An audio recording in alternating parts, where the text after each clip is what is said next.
Shalom, I'm Messianic Rabbi Zev Porat.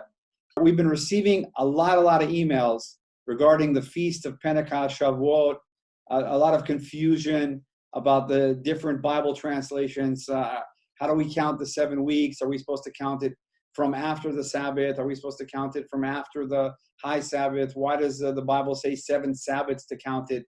I'm going to clear all that up today using the original Hebrew text.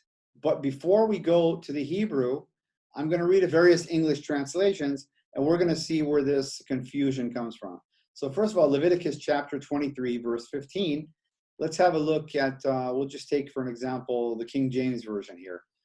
And you shall count for yourselves from the day after the Sabbath, from the day you brought the sheaf of the wave offering, 7 Sabbaths shall be complete. So if you're reading this, number one, you think it's a regular Sabbath. But first of all, when the Bible talks about a feast, it could very well be that the Feast of Pentecost, Shavuot, which is called the Feast of Weeks in Hebrew, could fall on a Sabbath. Sometimes that happens. You brought the sheaf of the wave offering, 7 Sabbaths shall be complete. Now, if you're reading this, you think, okay, let's say the feast fell on a Wednesday, okay, it's a high Sabbath. I need to wait until Saturday, until the Shabbat, and then start counting 7 Sabbaths. But that's not what the Hebrew says.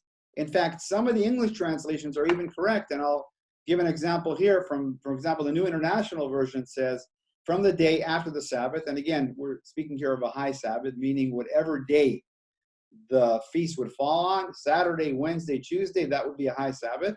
From the day after the Sabbath, after the high Sabbath, the day you brought the sheaf of the wave offering, count off 7 full weeks. So we see here 2 different translations. One says to count off 7 full weeks, and the other one says to count 7 full Sabbaths. That's a big difference, because if the feast fell on a Wednesday or a Tuesday, you don't begin counting until that first Saturday. And that's where the confusion comes in. In fact, that's why so many people celebrate the feast at a different day, because one is counting the 7 weeks from the morrow after the high Sabbath, and one is counting, waiting for the Sabbath to come, and then starting to count 7 Sabbaths. So you miss 4 or 5 days here. But if you go on the original Hebrew, then in this particular version, the New International Version happens to be correct. Now let's look at Leviticus 23, verse 15 in Hebrew.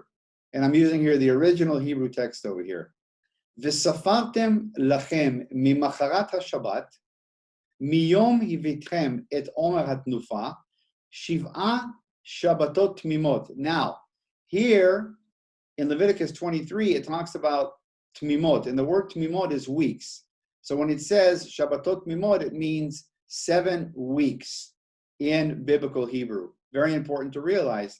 And in fact, in this particular translation even, they wrote, and you shall count unto you from the morrow after the day of rest. It should have been, well, because the day of rest is a high Sabbath, and you shall count unto you from the morrow after the day of rest, after the Sabbath, the high Sabbath, from the day you brought the sheaf of the wave, 7 weeks shall be complete. So this actually matches the Hebrew here, where it says Shiva Shabbatot Tmimot. The word Tmimot here would indicate that it's weeks and not Sabbaths. Very important to bring out.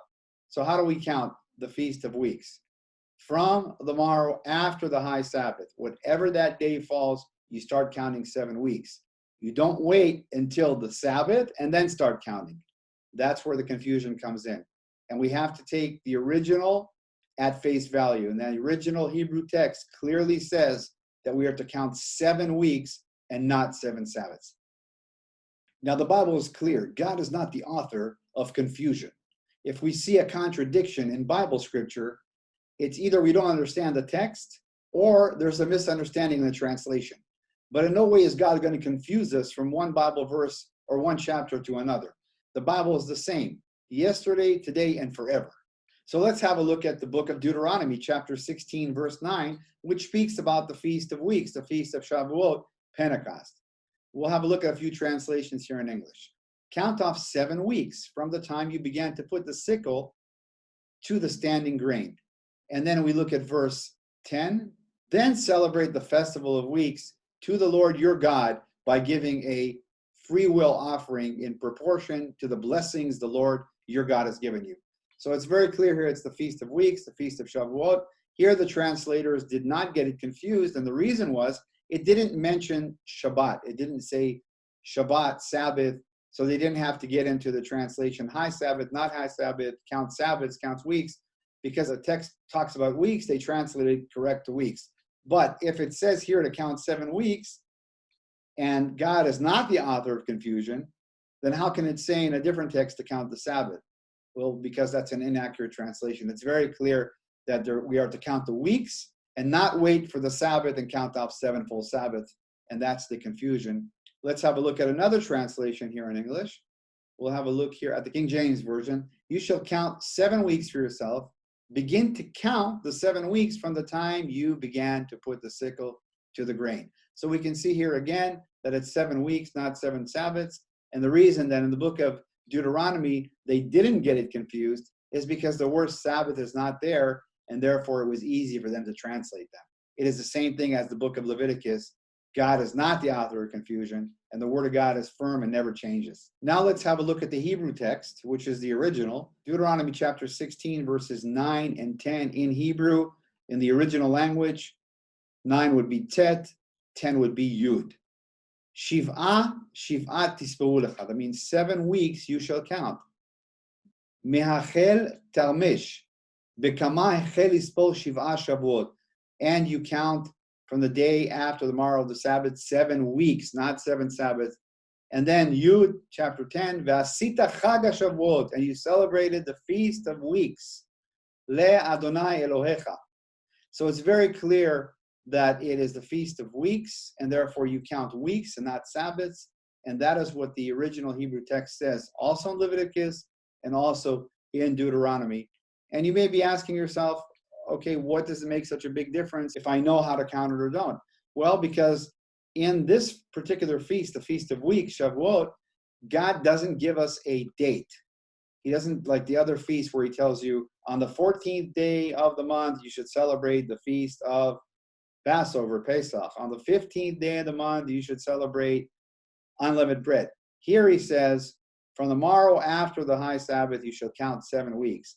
Now, if you're thinking that it says 7 Sabbaths, then you're going to start counting from the Sabbath. What's going to happen to the days until the Sabbath? You're going to miscalculate them.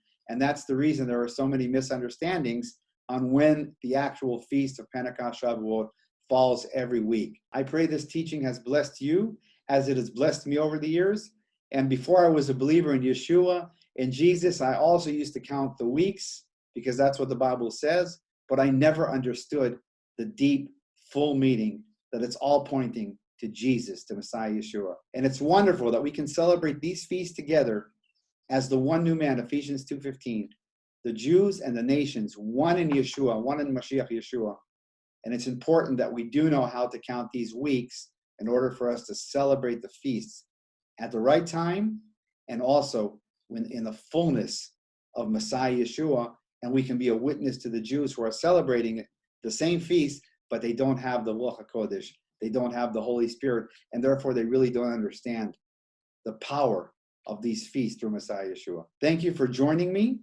Until next time, I'm Messianic Rabbi Zev Porat, sending you blessings from Israel in the mighty name of the King of Kings and Lord of Lords, Al Yehuda, the Lion of the tribe of Judah, Jesus Yeshua. Amen.